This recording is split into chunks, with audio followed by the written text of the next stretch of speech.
তো ফ্ৰেণ্ডছ আজি মই মানে ইয়া বাৰীত জিকা ছিঙিছোঁহি এইজোপা জিকা গছ লাগিছে এইটো ছেকেণ্ড টাইম লগাইছিলোঁ জিকা আগতে মানে প্ৰথম যিটো লগাইছিলোঁ সেই জিকাখিনি মানে যিখিনি লগাইছিলোঁ সেইখিনি ভালকৈ নালাগিলে এতিয়া ছেকেণ্ড টাইম দিছোঁ এইখিনি জিকা লাগিছে আৰু অলপমান ছিঙিলোঁ এয়া এনেকৈ মাজে মাজে ছিঙি লওঁ এয়া ভেন্দিও ছিঙিছোঁ ভেন্দিও লাগিছে ভেন্দি বাৰু আমাৰ ভালকৈয়ে খোৱা হ'ল আগতেও লাগি আছিলে এতিয়াও নতুনকৈ দিয়াখিনিও লাগিছে আপোনালোকক মানে আজি মোৰ চেনেলটোলৈ এনেদৰে সম্ভাষণ জনাইছোঁ এতিয়া দুপৰীয়া মানে ভাত বনামগৈ 12টা বাজিছে এইকাৰণে জিকাৰ এটা মানে ৰেচিপি আপোনালোকক দেখাব খুজিছোঁ আৰু খাৰৰো এটা ৰেচিপি বনাম আজি তাকে ভাবিছোঁ আপোনালোকক দেখাওঁ বুলি কাৰণ সদায় ভাবোঁ মানে যে ৰাতিপুৱাৰ পৰাই মোৰ ভিডিঅ'টো আৰম্ভ কৰোঁচোন কোনোদিন মানে নহয়গৈ কামটো ভালকৈ সেইকাৰণে আধা দেখুওৱা নিচিনা হয় দুদিনমান তেনেকৈ দেখাইছোঁ বাৰু আধাকৈ এতিয়া মানে ভাবিছোঁ আপোনালোকক আজি 12টা বজাৰ পৰাই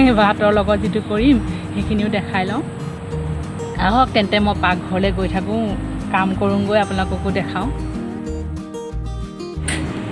এয়া মই বুটৰ খাৰ বনাম মানে আজি এই বুট মগু মই বেলেগে ৰাতি তিয়াই থৈছিলোঁ ভাগ কৰি পেলাই এতিয়া ধুই লওঁতেহে মানে ধুই পেলাই লওঁতে চাফা কৰি এতিয়া একেলগে লৈ লৈছোঁ এইখিনি মই আমাৰ ঘৰৰ মানে পৰিয়ালত কিমানটো আঞ্জা লাগিব মানে খাৰৰ আঞ্জা সেইটো জোখতে তিয়াই লৈছোঁ আৰু এই খাৰৰ এইটো পানী ৰাখিছোঁ খাৰটো তিয়াই পেলাই কালি ৰাতিয়ে ভাঙি মানে তিয়াই থৈছোঁ এই বস্তুটো এই মানে এইটো খাৰ এইটো হ'ল মানে ভীমকল গছৰ মানে মধুনাৰ পৰা বনোৱা খাৰ ভীমকলৰ যিটো মানে গছজোপা যেতিয়া মৰি যায় মানে কাটি দিয়া হয় তাৰ গুৰি যিটো আলু সেই আলুটো আমি ভালকৈ চাফা কৰি ৰ'দত কাটি ৰ'দত শুকুৱাই লওঁ তাৰপিছত আকৌ হেৰি কৰোঁ পুৰি পেলাই আকৌ এনেকৈ লাডু বনাই শুকুৱাই থওঁ এইটো মই আপোনালোকে যদি বিচাৰে মই কেতিয়াবা আকৌ বনাম নহয় এতিয়া নতুনকৈ ভীমকল গছত এই কাতি মাহত তেতিয়া দেখাই দিব পাৰিম আৰু এইখিনি মই এনেকুৱা লাডু এটাকে ভাঙি পেলাই এয়া পানী তিয়াই থৈছোঁ লাডু কালি ৰাতিয়ে তিয়াই থৈছোঁ এতিয়া মই এই খাৰ পানীখিনি ইয়াত চেকি পেলাই দি দিছোঁ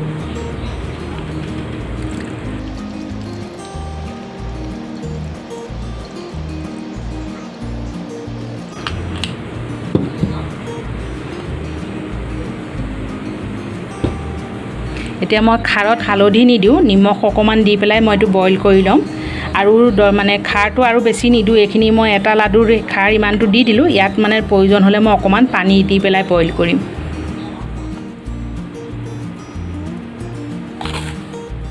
এনেকৈ আমি মানে অমিতা গছ শুকুৱাইও মানে অমিতা খাৰ বনাওঁ এতিয়া খাৰটোত মই অকণমান এতিয়া যে বইল কৰিম ইয়াত মই অকণমান তেল দি লওঁ যাতে মানে এইটো ওলাই নাহে হুইছেল মাৰোঁতে খাৰটো গেছ যে পটককৈ ওলাই আহে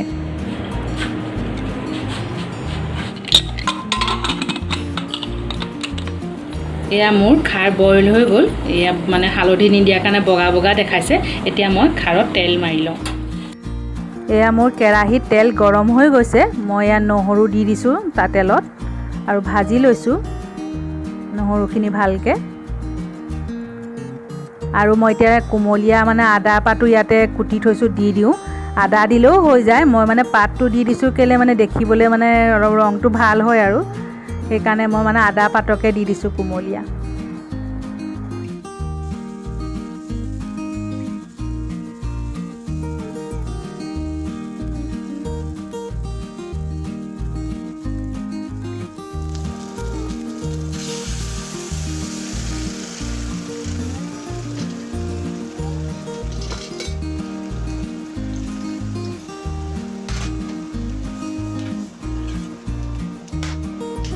এয়া মই অকণমান মিহিকৈ কুটা কেঁচা পিঁয়াজ দি দিছোঁ ইয়াত খাৰত এনেকৈ মানে কেঁচা পিঁয়াজ দি দিলে খাই ভাল লাগে আৰু অকণমান মই ইয়াত কেঁচা মিঠাতেলো দি দিওঁ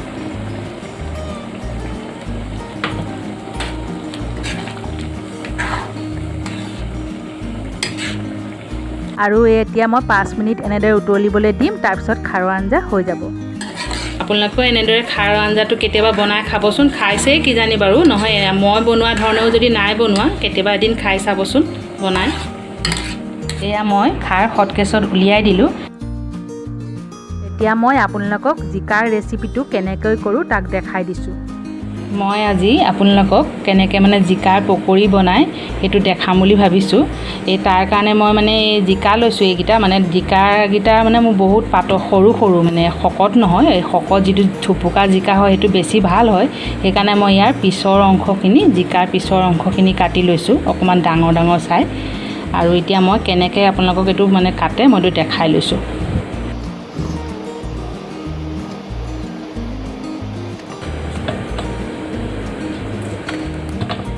এই জিকাটো মই এনেকৈ টুকুৰা টুকুৰ কৰি লৈছোঁ এনেদৰে ডাঙৰ ডাঙৰকৈ। আৰু একেবাৰে এনেকৈ পাতলকৈ মিহিকৈ এনেকৈ গোটেইটো কাটি দিব নালাগে, মানে অকণমান ৰাখি দিব লাগে তললৈ। এনেকৈ মিহি মিহিকৈ এনেকৈ কুটি দিব লাগে মিহিকৈ। এনেকৈ কুটি ল'লোঁ এটা ছাইড, আকৌ ইটো ছাইডো আমি যেনেকৈ ঝাৰু কাঠি বনোৱা নিচিনাকৈ এনেকৈ কৰি ল'ব লাগে।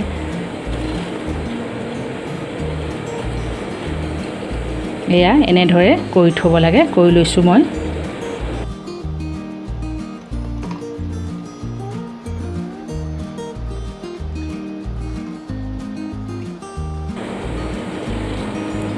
দুইটা ছাইডে মানে মিহিকৈ এনেকৈ কৰি লৈছোঁ। এই গোটেইটো মানে ছিঙি পেলোৱা নাই, অলপ অলপ ৰাখি দিছোঁ এনেধৰণে।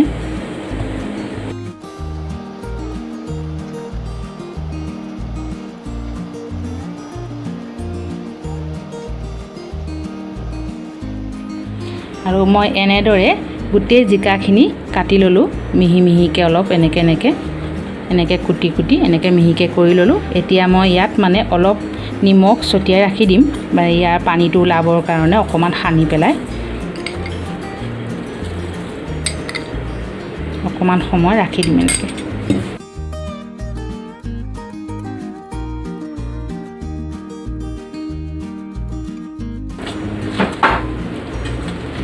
জিকা মানে কোমলীয়া হ'ব লাগে পকৰি বনাবৰ কাৰণে, বুঢ়া হ'ব নালাগে।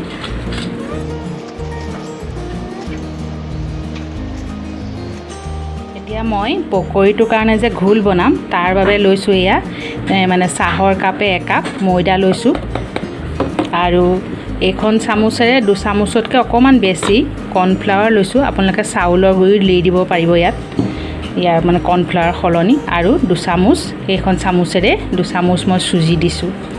আৰু এয়া লৈছোঁ অকণমান মছলা, হালধি, জলকীয়া গুড়ি আৰু মিট মছলা যিকোনো দি দিব পাৰিব আপোনালোকে। এইখিনি ইয়াতে দি দিছোঁ। আৰু মই একদম ইয়াৰ এইটো ঘোলটো একদম ডাঠকৈ বনাই ল'ম।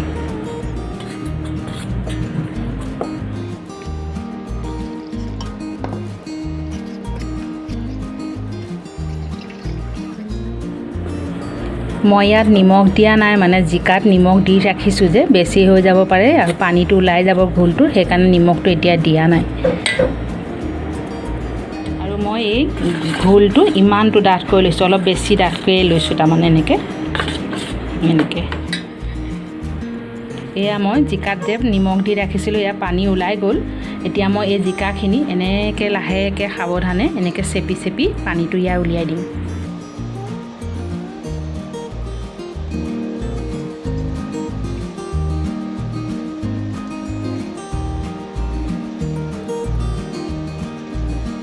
এতিয়া মই ঘোলটোত অকণমান, মানে বেছি নহয় একদম অকণমান নিমখো দি লৈছোঁ।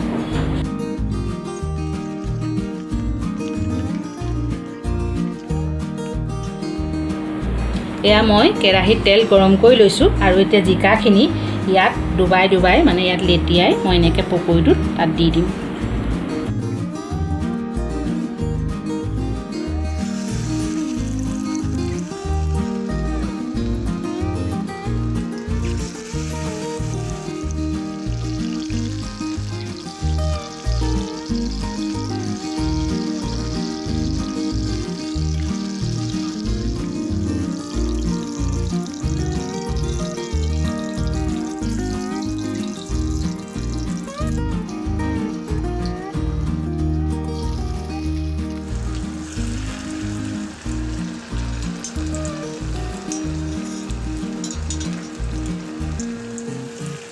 এতিয়া মোৰ জিকাৰ পকৰি বনোৱা হৈ গ'ল, মানে বনালোঁ।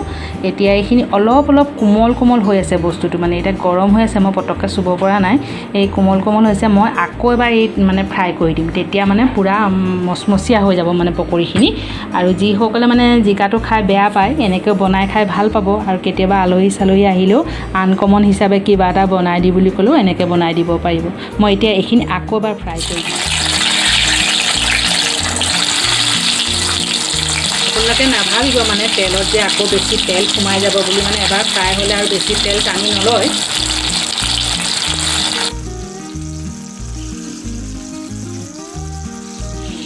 এইকেইটা মই প্ৰথমে ভাজি থোৱাকেইটা এতিয়া কোমল কোমল হৈ আছে, আৰু এতিয়া নেক্সট এইকেইটা ভাজিছোঁ। এইকেইটা চব কিমান মচমচীয়া হৈ গ'ল এইকেইটা। আৰু আপোনালোকে এনেকৈ গৰমে গৰমে বনাই পেলাই খাব, তেতিয়া বেছি ভাল পাব।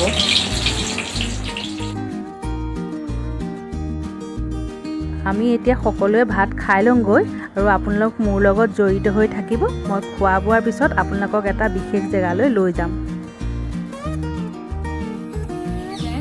এতিয়া মই মানে আপোনালোকক যে কৈছিলোঁ খোৱা বোৱাৰ পিছত এটা জেগালৈ আপোনালোকক আকৌ লৈ যাম। আজি মানে ব্লগটোৰ যিটো মই কথা মেইন ভাবি পেলাই আৰম্ভ কৰিছিলোঁ, সেই বস্তুটো এতিয়া আপোনালোকক মানে দেখাম বুলি ভাবিছোঁ। তাৰপিছত আজি বহুত গৰমো, আৰু মানে দিনত মাতি ৰ'দত ওলাবই মন নগৈছিলে, সেইকাৰণে অলপ ঠাণ্ডা হোৱালৈ ৰৈ ল'লোঁ। এতিয়া আহক মই আপোনালোকক প্ৰথমে দেখাই লওঁ, গোহালিটো দেখাই লওঁ। গোহালিটো কেলৈ দেখাব বিচাৰিছোঁ সেইটো ক'ম বাৰু, আপোনালোকে খালি নাভাবিব মই গোহালি দেখাবলৈ আনিছোঁ বুলি। এইজনী মোৰ মা লক্ষী, এইজনী মানে কাজলী, এই তাইৰ জন্ম হোৱা 2 মাহ হৈছেহে। আৰু এইটো হ'ল কলীয়া। এতিয়া আপোনালোকক মই কওঁ মই কি কাৰণে মানে গোহালিটো দেখালোঁ। এই গোহালিটো চব মই অকণমান এনেকৈ দেখাই দিয়া। গোহালিটো মানে মই এনেধৰণে অলপ পকা কৰি লৈছোঁ, আৰু এইটোতো মহ চহ নোসোমাবৰ কাৰণে নেটটো লগাই লৈছোঁ।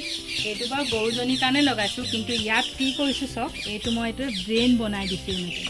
আৰু এই ড্ৰেইনটোৱেদি আহি পেলাই মানে গৰুৰ মুতখিনি ইয়াত জমা হৈ যায়, এই ড্ৰামটোত জমা হৈ যায়। এইটো এনেকৈ আমি জমা কৰোঁ। এতিয়া আচলতে এইটো পকা কৰি দিব লাগিছিলে, এইটো আমাৰ টেম্পৰী জেগাৰ কাৰণে আমি পকা কৰা নাই। পকা কৰিলে ইয়াতে জমা কৰিলেই হৈ যায়, ড্ৰাম নাপাতিলেও হয়। তাৰপিছত এইবিলাক আমি এতিয়া গৰু মুত এইবিলাক চব ভৰ্তি হৈ আছে, এইবিলাকত আমি জমা কৰি ৰাখি গৈছোঁ। আৰু এই গৰু মুতটোনো কেলৈ দেখাইছোঁ আপোনালোকক কওঁ, মানে এই গৰু মুতৰ মানে ইমানেই মানে উপকাৰ আছে। এতিয়াতো আমি শাক পাচলি দিন আহি গৈছে, শুকান চব্জি যিবিলাক চব্জি কবি চবি দিন, সেইখিনিত মানে যেতিয়া পোক লাগে, মানে এইবিলাক যিটো মাখি চাখি হয়, তাৰ কাৰণে মানে এই গৰু মুতত মিলাই পেলাই এটা দৰৱ বনোৱা হয়। তাৰমানে দৰৱটো কিহেৰে বনোৱা আপোনালোকক দেখাওঁ। দৰৱটোৰ মেইন বস্তুটো হৈছে এইটো বিহলঙনি, পথৰুৱা বিহলঙনি বুলি কয়, আৰু কিছুমানে মতা বিহলঙনি বুলিও কয়। এইটো লয়, আৰু ইয়াৰ লগত মানে এইটো বস্তু চবেই চিনি নাপায় কাৰণে মই এইটো দেখাই দিছোঁ। আৰু 2টা বস্তু লয়, এটা হ'ল নিম পাত, ঘোঁৰা নিম যিটো, সেইটো ঘোঁৰা নিমটো লয়, আৰু ক'লা চাদাটো যিটো মানে ধপাত, ক'লা ধপাতটো, ক'লা ধপাত, ঘোঁৰা নিম আৰু এইটো বিহলঙনি। এই 3টা বস্তু আমি সেই গৰু মুতখিনি আনি পেলাই মানে এনেকৈ ড্ৰামত ঢালি দিওঁ, মানে জমা কৰি ৰাখি পেলাই ইয়াত আমি ঢালি থওঁ।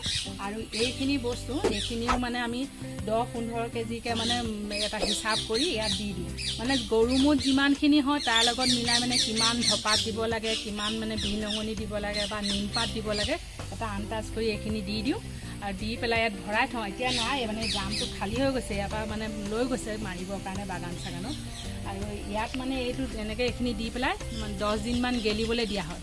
গেলিবলৈ দিয়াৰ পিছত মানে মাজে মাজে খালি মানে এনেকৈ লাঠি লৈ পেলাই ঘূৰাই এইটো মানে গলাই দিয়া হয়, মানে ঢিলা কৰি দিয়া হয়, বস্তুটো গলোৱা হয়। আৰু এইখিনি এতিয়া মানে আপোনালোকক এতিয়া ধৰক 5 লিটাৰত আপোনালোকে 250 গ্ৰাম বা 150-200 গ্ৰাম এনেকৈ মিলাব পাৰিব। মানে বহুত কাঢ়া হৈ যায় বস্তুটো, বেছি মাৰি দিলে আকৌ গছ জ্বলিও যাব। তাৰমানে আপোনালোকে পানীত 5 লিটাৰ পানীত মানে 150-200 গ্ৰামমান মিলালে আপোনালোকৰ হৈ যাব। এনেদৰে আপোনালোকে মানে যাৰ যাৰ অলপ বাৰী আছে, শাক পাচলি কৰে, অলপ অলপকৈ মানে যিবিলাকে ক'লা পৰুৱা হয় বা মাখি হয়, এইটো সপ্তাহৰ মূৰে মূৰে স্প্ৰে কৰি থাকিব পাৰিব। আৰু এইটো বস্তু হ'ল কি হয়, একদম প্ৰাকৃতিক বস্তু, মানে অৰ্গেনিক বস্তু। এইটো মেডিচাইনৰ কোনো কাম নাথাকে। যেতিয়া পোক পৰুৱাৰ কাৰণে আমি মেডিচাইন মাৰি থাকোঁ যে, সেই মেডিচাইনৰ কাম নাথাকে, মানে মেডিচাইন নমৰাকৈ এইটো বহুতখিনি হেৰি হৈ যায়। মই আপোনালোকক আজি মানে এইটো দেখাম বুলিয়ে ভাবি থৈছিলোঁ বহুত দিনৰ পৰা। বস্তুটো কেলৈ মানে মানুহৰ আনৰ উপকাৰতো হওক, মানে বস্তুটো কাম কৰিব, পথাৰত মাৰিব পাৰিব, শাক পাচলিত মাৰিব পাৰিব, বিভিন্ন ফুলতো মাৰিব পাৰিব, অলপ অলপকৈ খালি পাতল পাতলকৈ মিলাই সেইটোকে দেখাওঁ বুলি ভাবিলোঁ। আপোনালোকে কেনেকুৱা পালে মোক জনাব। বস্তুটো মই কেনেকৈ কৈছোঁ, ভাল হৈছে নে বেয়া হৈছে সেইটোও নাজানো, বুজাব পাৰিছোঁ নাই। কিন্তু আপোনালোকে এইটো কেনেকুৱা পাইছে দেখি পেলাই মোক কমেণ্ট কৰি জনাব। আৰু মোৰ গৰুকেইজনী দেখি কেনেকুৱা পালে সেইটোও হ'ব। মই ভিডিঅ'টো ইমানতে মানে সামৰিম বুলি ভাবিছোঁ। আৰু আপোনালোকে এই বস্তুটো যে দেখালোঁ, কেনেকুৱা পালে নাজানো, কিন্তু ভাবিছোঁ অলপ হ'লেও উপকাৰত আহিব। আৰু আপোনালোকে যদি ভিডিঅ'টো চাই মোৰ ভাল পাইছে, তেতিয়াহ'লে লাইক কৰিব, শ্বেয়াৰ কৰিব আৰু ছাবস্ক্ৰাইবো কৰিব। আজিলৈ তেন্তে আহিছোঁ।